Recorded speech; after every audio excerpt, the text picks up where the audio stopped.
Bienvenue à l'étape 1 du rite de passage, étape 1 où on va cette fois-ci créer des balises à l'intérieur d'une autre balise par programmation. Donc on commence. On s'était arrêté à regarder l'étape 1 où est-ce qu'on a à créer une balise H1, balise H2, balise H3, balise P avec du contenu textuel à l'intérieur de ça. Ces balises-là doivent se retrouver à l'intérieur de la balise dont le ID est app. Si on regarde la ligne 17 crée 1, 2, 3, 4, 5 variables. Donc, je vous donne les noms des variables. Vous pouvez à la limite les changer si vous voulez, mais pourquoi le faire? La ligne 18, app est égale à document.getElementById, entre parenthèses, app. Qu'est-ce que ça fait? Ça va aller récupérer la balise app, la balise dont le ID est app, à l'intérieur de notre page. Et on va justement aller voir ça. On va démarrer notre page. OK. Et on va faire une petite mise en forme. Attendez un peu. On va démarrer. OK. On va faire une petite mise en forme de notre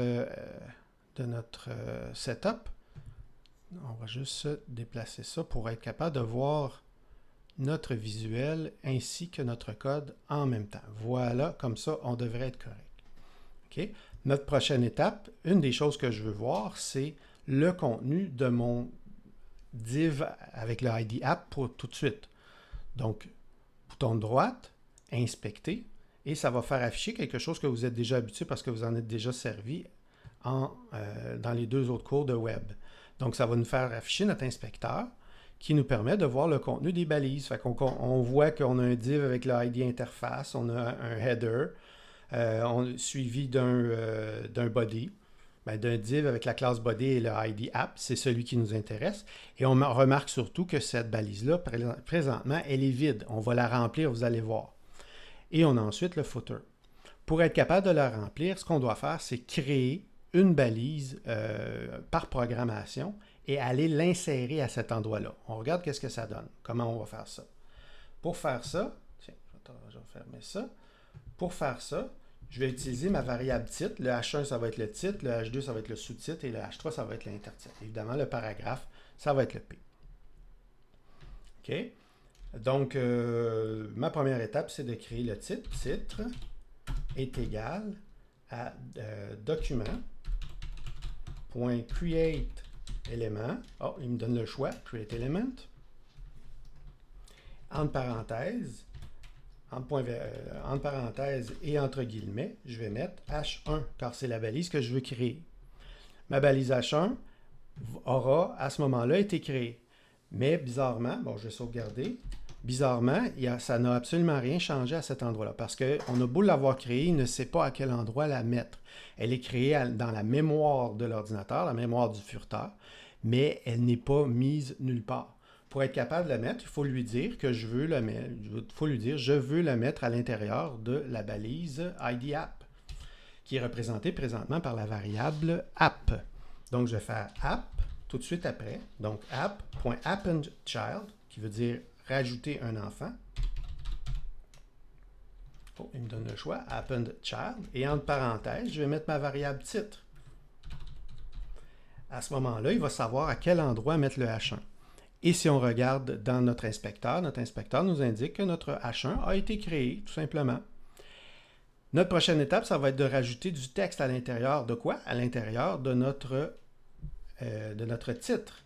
Donc, je vais tout simplement mettre tout de suite après titre.inner HTML.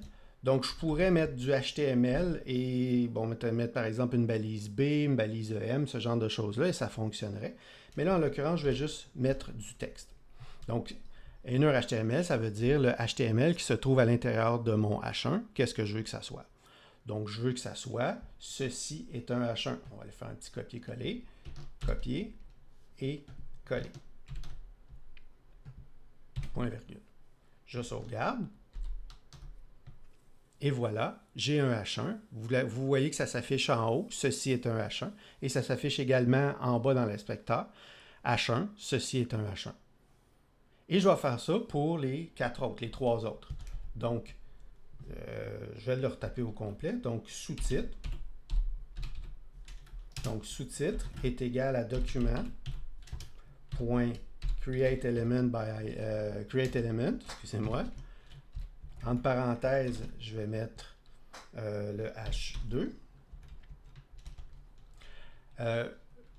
Là, présentement, comme vous le savez déjà, le document a déjà été créé. La balise a déjà été créée, mais elle n'a pas été mise en scène.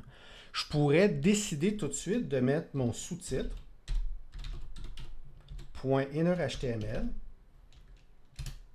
est égal à ceci est un H2. Bon, comme j'ai pas grand-chose à changer, je vais faire comme coller puis mettre un 2 à la place. Point virgule est égal à ceci est un H2. Visuellement, ça ne changera strictement rien, mais mentalement, à l'intérieur de la mémoire du furteur, mon H2 a présentement ceci est un H2. La preuve, c'est que si je dis app.appendChild, sous-titre, ça va tout simplement fonctionner. Ceci est un H2. Okay. Pour les autres, je vais le faire de la même façon que la première fois. Je vais le faire dans le même ordre. Donc, intertitre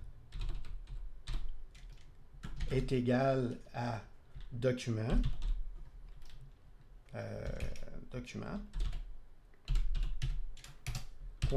.createElement entre parenthèses H3.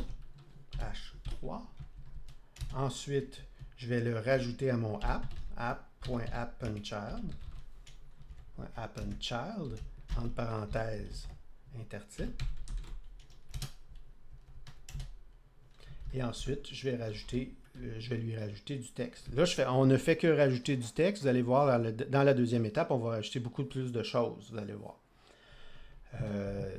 Donc, intertitre, .innerHTML est égal à, bon, ça va être la même chose. Donc, on va le coller, mettre un H3, point virgule. Et une dernière étape, paragraphe, point est égal à document.createElement, entre parenthèses, entre guillemets, P, point virgule. Ensuite, on le rajoute, app.appendChild, entre parenthèses, le paragraphe,